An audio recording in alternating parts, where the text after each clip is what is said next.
So good morning students. आपके exercise 12 चल रहा था, आपका एक्सरसाइज 12 चल रहा था जिसमें 8 क्वेश्चन आपके हो चुके थे। क्वेश्चन नंबर 9 बचा हुआ था, तो हम आपको बता देते हैं। क्वेश्चन नंबर 9 कह रहा है the fourth angle of the quadrilateral. मान लीजिए कोई क्वाड्रिलेटरल बना हुआ है, ठीक है, कोई क्वाड्रिलेटरल बना हुआ है, कह रहा है जो उसके fourth angle of the quadrilateral that has 3 acute angle is. अब एक्यूट एंगल्स क्या होते हैं, आपको पहले भी हमने पढ़ा, पहले भी थोड़ा बहुत बताया है कि एक्यूट एंगल क्या होते हैं। मतलब जो ऐसे एंगल आपने पढ़ा भी है कि किस तरीके से हम एक्यूट एंगल लिखते हैं। एक्यूट एंगल क्या होते हैं, मतलब ऐसा एंगल जो 0 डिग्री से ज़्यादा 90 डिग्री से कम होता है उसको एक्यूट एंगल बोलते हैं। आप कह रहा है 3 एंगल जो है एक्यूट एंगल है, ठीक है। अभी मान लीजिए हम तीनों एंगल को एक्यूट एंगल मानते हैं, तो ये कह रहा है कि जो चौथा एंगल होगा क्वाड्रिलेटरल में वो कौन सा एंगल शो करेगा। तो अभी मेरी मान लीजिए मैं यहाँ पर कह रहा है 0 डिग्री से ज़्यादा होना चाहिए और 90 डिग्री से कम, ऐसा एंगल जो है एक्यूट एंगल। चलिए हम इसको मान लेते हैं 60, ठीक है, इसको मान लेते हैं 60, इसको मान लेते हैं 60। आप क्या देख रहे हैं, तीनों एंगल क्या हैं, 0 डिग्री से ज़्यादा है और 90 डिग्री से कम है। आप यहाँ पर ये कोई ज़रूरी नहीं है कि 60-60 माना है तो 60-60 मानेंगे, 45 भी आप मान सकते हो, 30 भी मान सकते हो, लेकिन आपको सिर्फ इतना बताना है कि जो हमारा ये चौथा एंगल होगा ये इस क्वाड्रिलेटरल में कौन सा एंगल होगा। तो आप देखो इन दोनों, अब तीनों angle sum of angles in quadrilateral is equals to क्या हो जाएगा 360। चलो इसको यक्स मान लेते हैं, तो x plus 60 plus 60 plus 60 is equals to क्या हो जाएगा 360। x is equals to x plus 180 is equals to 360 degree.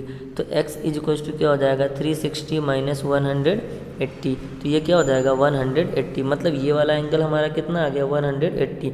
अब 180 कौन सा एंगल शो कराता है, मतलब ऐसा ऑप्टस एंगल जो 90 से ज़्यादा 180 से कम हो। और अगर जो 180 यानी कि अब 180 ऑप्टस एंगल जो होता है वो 90 से ज़्यादा 180 से कम होता है।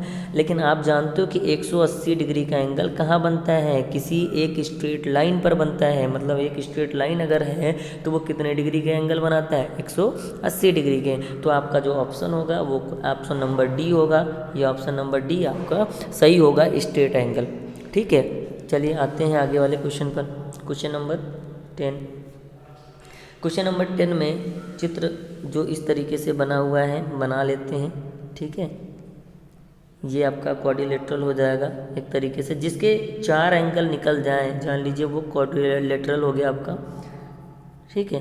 तो ये y दिया गया है जिसका मान आपको फाइंड करके देना है। यहाँ वाला एंगल यहाँ वाले एंगल के बराबर होगा। क्यों होगा, क्योंकि आप जानते हैं वर्टिकली अपोजिट एंगल बनते हैं। क्या बनते हैं, वर्टिकली अपोजिट एंगल। तो ये x है, तो आप बताइए ये पहले क्या बन रहा है, पहले एक ट्राइंगल बन रहा है। अगर इस ट्राइंगल से हम इस x के मान को फाइंड कर लें तो हम इधर वाले को इसके सामने लिख सकते हैं, क्योंकि ये एंगल इस एंगल का क्या होगा, ये वाला जो एंगल होगा इस वाले एंगल का वर्टिकली अपोजिट एंगल होगा।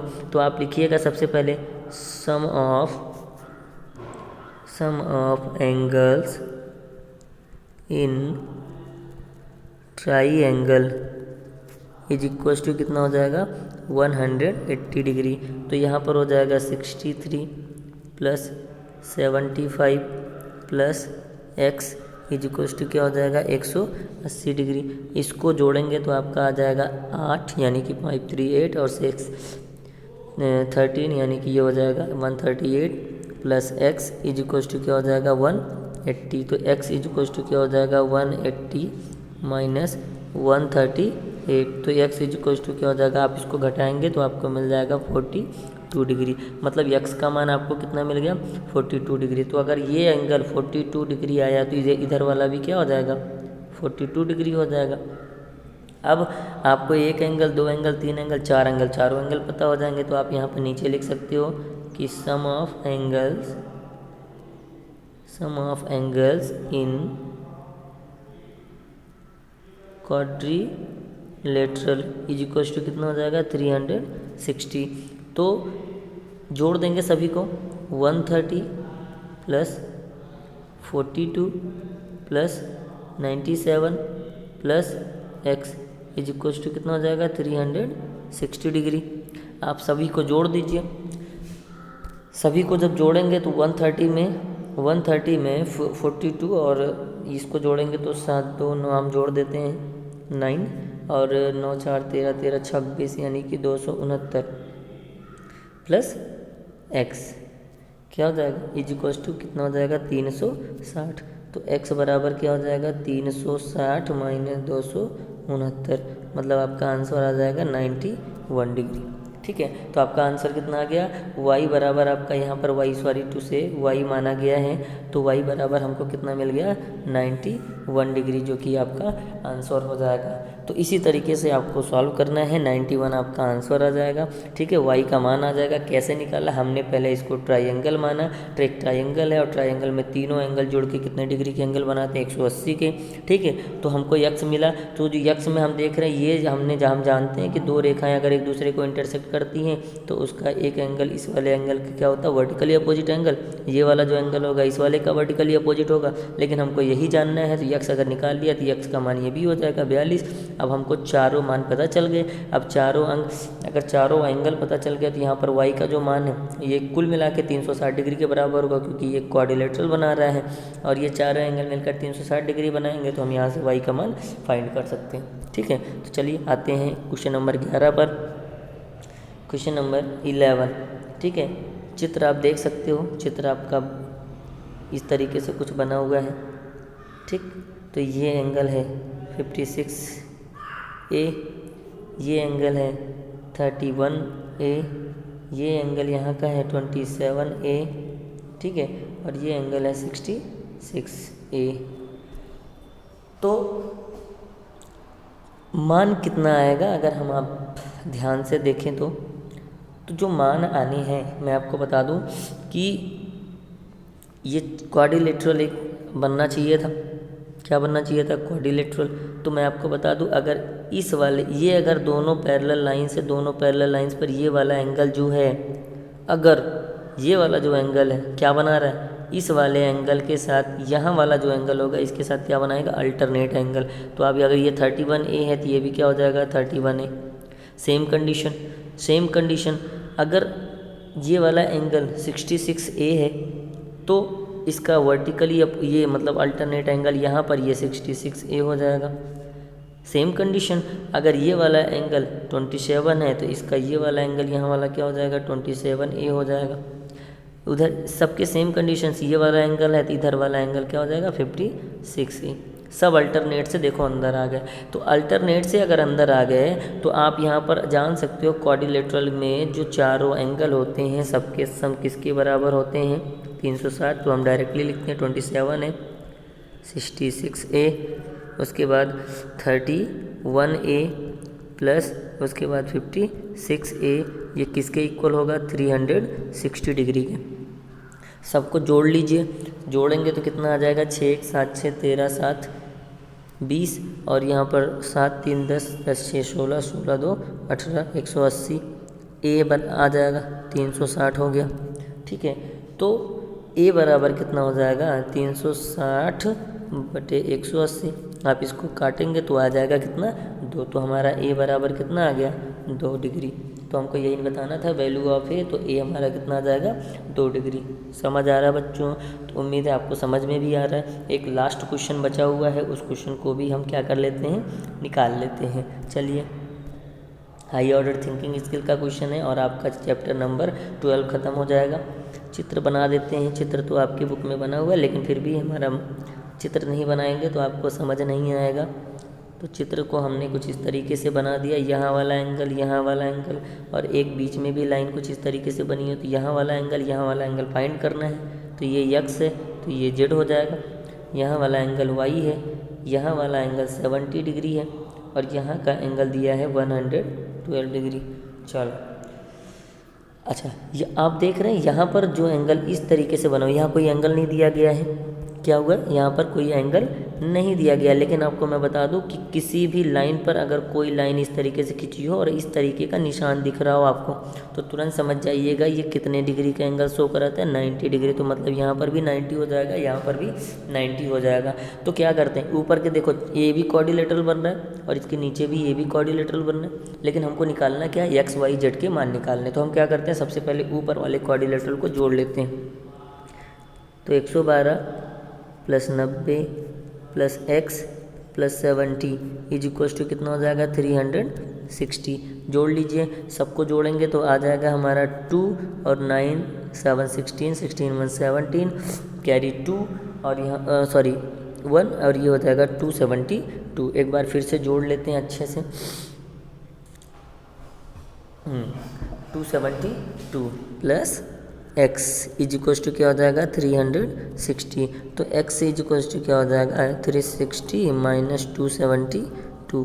आप माइनस करेंगे तो हमको माइनस करके मिल कितना जाएगा, 88। तो हमको x कितना मिल गया, 88। लेकिन हमको पूरे मान निकालने हैं x y और z के। तो x y और z के मान पूरे अगर हम निकालेंगे तो कैसे निकलेगा, x का मान तो हमने 88 निकाल लिया, ठीक है। और अगर ये 88 हो गया, अगर x का मान 88 हो गया, तो आप बताओ ये एक पूरी एक लाइन है, एक लीनियर पेयर लाइन है और लीनियर पेयर पर ये दोनों एंगल हैं, x और z दोनों हैं। तो दोनों एंगल का सम कितना हो जाएगा, 180 के बराबर हो जाएगा, 180 के बराबर हो जाएगा। तो x तो हमको पता है 88 plus z is equal to क्या हो जाएगा, 180।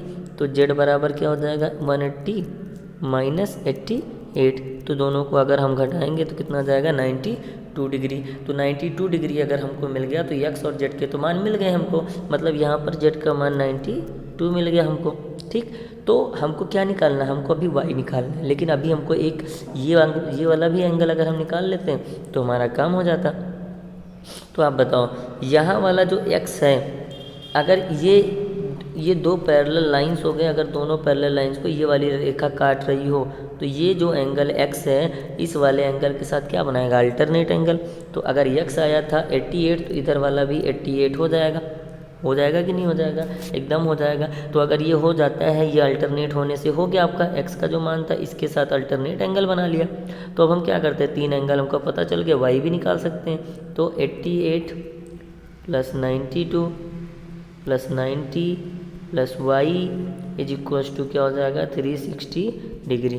जोड़ लीजिए तीनों को, कितना आ जाएगा, 0 9 9 18 8 26। तो यहाँ पर हम कितना निकाल सकते हैं, 26 260, कितना आ गया, 260। तो आपको मैं बता दूँ, थोड़ा सा मिसप्रिंट हुआ, मैं बता रहा हूँ आपको। यहाँ पर एक चीज़ और कर सकते थे, एक चीज़ ये कर सकते थे कि ये वाला आप देख रहे हैं, ये एक लीनियर लाइन है लाइन की नहीं, कि अगर ये 70 है तो यह वाला एंगल कितना हो जाएगा, 110, ठीक है। अल्टरनेट से देखो, ये वाला जो मान हम तो निकाल चुके हैं ऑलरेडी, पहले भी निकाल चुके हैं। अल्टरनेट इसलिए नहीं लगाएंगे क्योंकि अगर यहाँ पर कोई इस तरीके से एंगल बना दिखता तो हम यहाँ पर इसके साथ इसको बना सकते थे, ऐसा भी लेकिन कर सकते हैं। ये एक लीनियर पेयर लाइन है और लीनियर पेयर लाइन पर ये 110 एंगल है। तो 110 plus 92 plus 90 plus y is equal to कितना हो जाएगा, 360। चलो जोड़ लेते हैं, जोड़ेंगे तो 2 और यहाँ पर 9 18 1 19, ठीक है, और 1 2 292 प्लस y बराबर 360।